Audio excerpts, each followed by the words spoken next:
Dear students, अस्सलामु अलैकुम।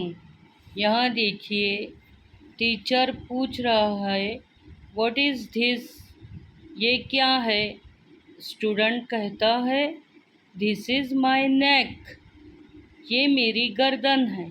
नेक यानी गर्दन। वो गर्दन की तरफ इशारा करके बोल रहा है दिस इज़ माय नेक, ये मेरी गर्दन है।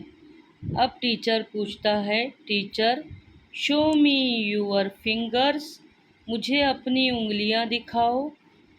तो स्टूडेंट कहता है दीज आर माय फिंगर्स, ये मेरी उंगलियां हैं।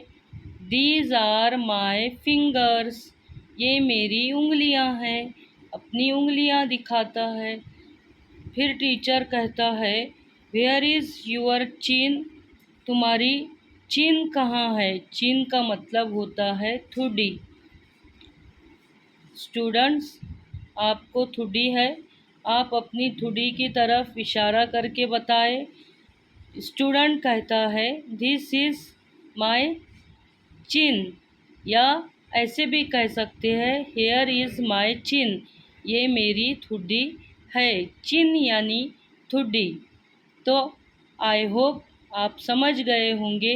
नेक यानी गर्दन, फिंगर्स यानी उंगलियां, चिन यानी ठुड्डी। Okay students, see you in the next video. Allah हाफिज़।